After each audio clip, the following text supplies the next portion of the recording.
Kev Brown. Take it all the way back. Take it all the way back.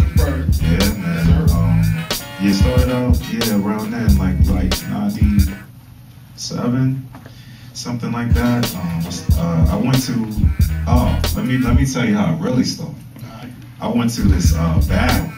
This was when, like, I started off like rapping. Like, I was like, yo, I make beats and stuff, but I'm an MC. I'm ready to do this. So I went to this battle to pass out tapes. You know, I went to the battle to be in the battle, but I brought tapes. I made little homemade tapes, Xerox copy with the little drawing on it and stuff, and made a bunch of copies, Maxell tapes, whatever, and to pass out while I was at the battle. Needless to say, I got crushed in the battle, but I passed, from the stuff that I passed out, it was some cats at University of Maryland that had a hip hop show every Friday. And they was like, yo, you should come to the show. You know, we here every Friday. It's like, wow. I was working at University of Maryland at the time. I didn't even know. But I went to the show. There's Peter Rosenberg, Soul Controllers, Stylists, all of them was up there. And that was the relationship that started. Yeah, that's right. Yeah. Wayne went to University. Yeah, it's crazy. But yeah, all of that started, and from that, I used to go up there every Friday. They would have, it was Hip Hop Friday basically on the radio. You could only get it like on the campus or whatever. But I'm talking too long on that subject. So I'm gonna skip a couple years. So after this, my man Grap Lover, I don't know if y'all know Grap Lover. He's Grap Lover, yes, the younger soul brother. He's yeah, word up, Pete Rock's brother. He's Pete Rock's little brother. And he lives down here, and he would come through University of Maryland and stuff too, and we ended up doing a song together. You know, he has connects obviously with Pete, and you know, he's a big name in himself on the underground. And you know, we went to Future Flavors. Future Flavors is a show, for those that don't know. It used to be on, was it Saturday night?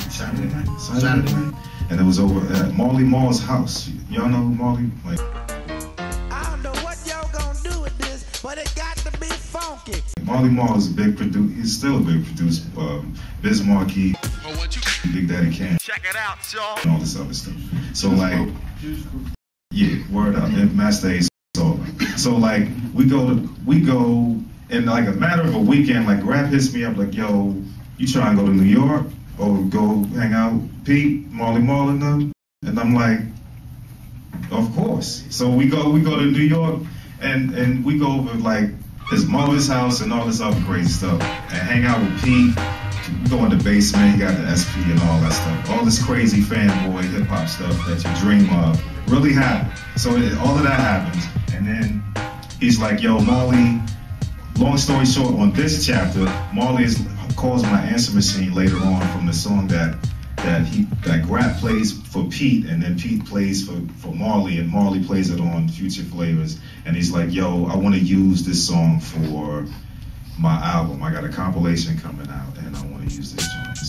Yo, I make moves and things. Take the wrong step, you'll be losing things.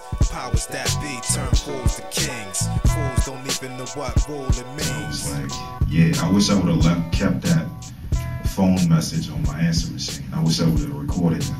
But after that, the ball kind of started rolling from some totally separate things. Like Grap gave me the address to Hidden Beats Records, which was Jill Scott's record label at the time. There's another artist on there, saxophone player named Mike Phillips. No relation to Grap, because his last name is Phillips. But they went to high school together. So he knew the dude, he knew the A&R and all this other crazy stuff. And he was like, yo, I'm not gonna send no beats, you send some beats. Because he was always self-conscious, so he had dope beats too.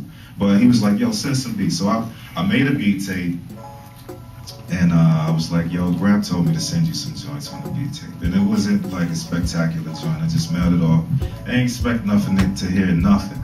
And I get home from work one day, and it's this cat, named Lyle Williams, and he called and left a message like, yo, we want you to come to Philly, hang out with Jazzy Jeff, play him some joints.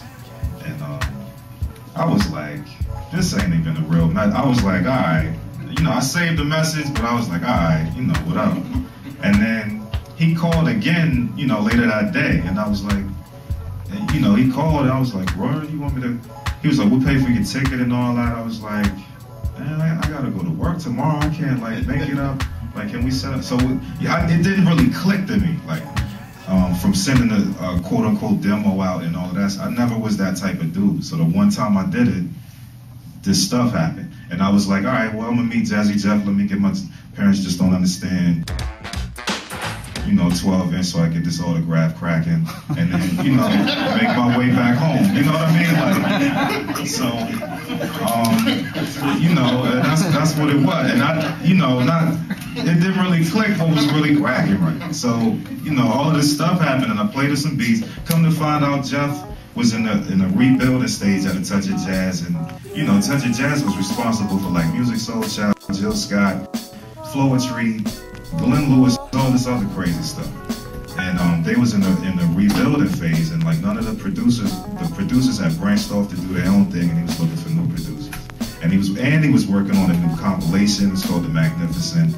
And I was like, word, let me just try to get some beats on here, maybe, and get some of the crew on. I got the crew, low budget is the crew. And I was just trying to get like the crew on, you know, it was just like that opportunity, like, yo, he's giving me free reign in the studio to just record. And in that process, we would just record songs, and he would just come through like, I like this one, this one, this one, and this is going down. This is how we do things. This is how. And you know, that was the ball rolling from the whole touch of jazz thing. It got a little rugged later on, but that's the beginning stages of getting the foot in the door. You know, that was my journey of it. Budget.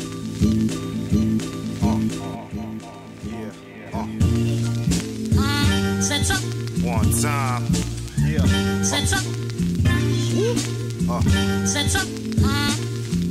Check it, yo. Grap Lover gave me the cosign a long time ago. Still got a long climb to go. I meant Grap Lover gave me the cosign a long time ago. Still got a long climb. Grap Lover gave me the cosign a long time ago. Still got a long climb to go.